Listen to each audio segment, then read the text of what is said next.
I'm going to make a video about how my dad's knee replacement surgery almost cost me my marriage of 20 years. So if you want to just skip ahead to what I would do differently, there's a timestamp right here, and otherwise I will tell you the whole story. So what happened was, he had the ability to go to a skilled nursing facility, but he chose not to. He went to his wife's house. Him and his wife have been married for 25 years, but they didn't live together for over 18 years. A whole different story. During that time, he was at her house for 2 to 3 months, and then she gave us a call saying, come and pick him up, because she did not want him there any longer. So we went to go pick up my dad. While he was living at her place, he only went to rehab one time for his knee, which didn't help. After he was at our place for one day, the doctor gave him a call. He had to go to the hospital for a week to recover because health issues the doctor found. During that time, my wife and I took my office, emptied everything out, put in a queen-size bed, of which I made extensions for the legs of his bed so he could get in and out of it easier, and his bedroom. We were under the impression that since he'd been at my stepmom's for a couple of months, that recovery time would only be a month or two, and then he'd be back off to his place. So here, let me set you down here. If you've had a similar situation like this in your life, please leave a comment down below. I'd love to hear from you. Okay, here we go. All right. Get that off. So, excuse me. Let me keep this straight. I made notes, and I know this is not the right way to do a video, but I want to be precise. We didn't think he was going to be at our house all that long. This is where it got interesting.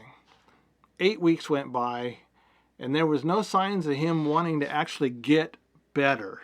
He just sat at his computer. He didn't want to go to rehab. All he wanted to do was sit and buy stuff.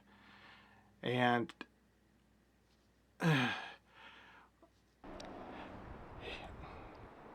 the 2 enclosed trailers that he bought, just because he's bored sitting at home, and now they're at my house. He didn't even want to walk around with his walker or anything. So that's where he was. He just wouldn't do anything. Now we did realize that there were times when his vehicle would be moved and we were gone all day.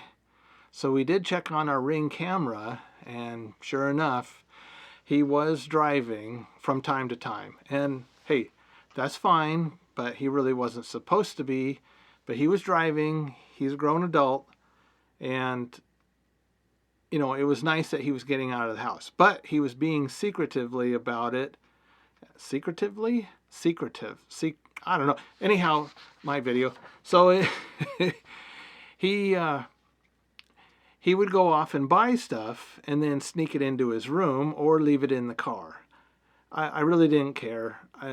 But he does have hoarding tendencies. You can see from this picture here of my desk, before and after, whatever.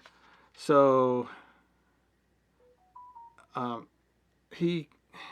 so at about 8 weeks, we decided to start pressing him about moving out. You know, it was putting a big, huge strain on my wife and I's marriage.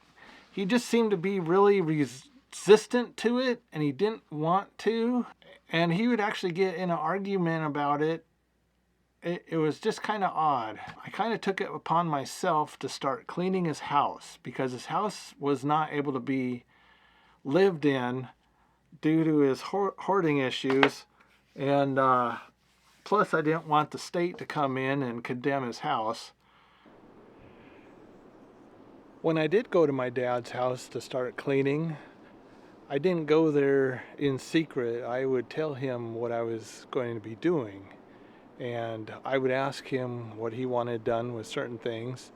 I would take pictures and show him what he had and how it looked. And he would have the ultimate say in how things, you know, some things he decided he wanted to get rid of, and other things he just absolutely had to keep. Of which, it's his stuff, and so I would just deal with it accordingly. I did not throw away anything that was worth of value, but if it was like pure and total junk, it was gone. So, and a lot of cleaning, a lot of vacuuming. Um, Fast forward to about 8 months, and it was totally obvious he was not going to be moving out. And I didn't know what to do.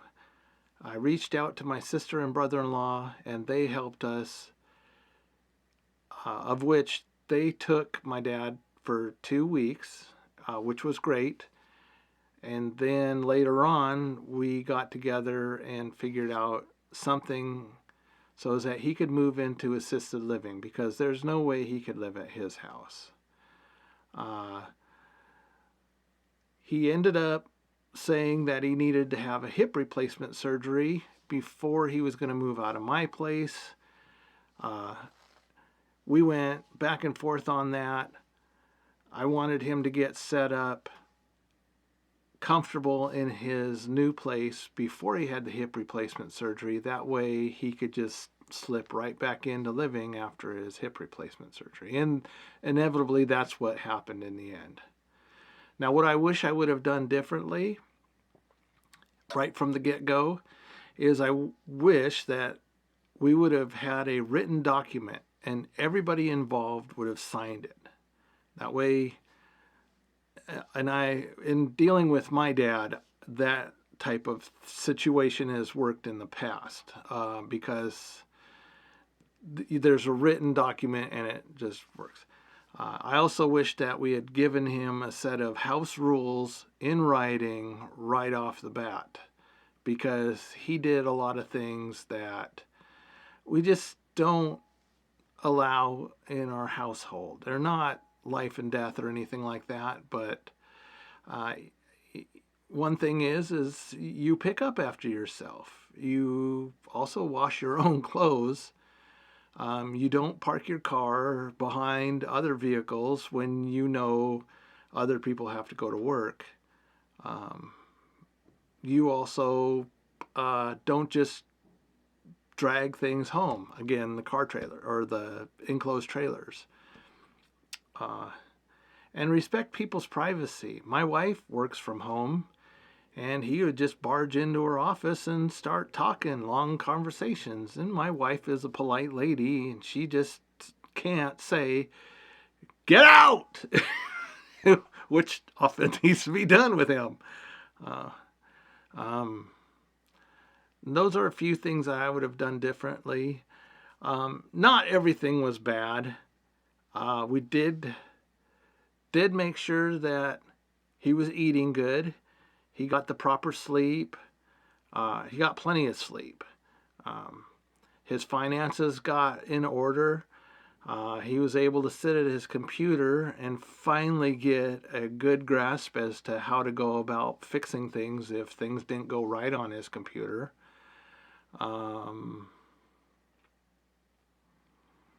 I worked with him on a few things, and it was okay. But a lot of the times I would bring projects in for him that he had asked for, and then he just wouldn't touch them. So then I'd just haul them back to his house. All in all, in the end, it was 14 months. My wife and I are a lot closer. And if this should ever happen again, there will definitely be paperwork involved.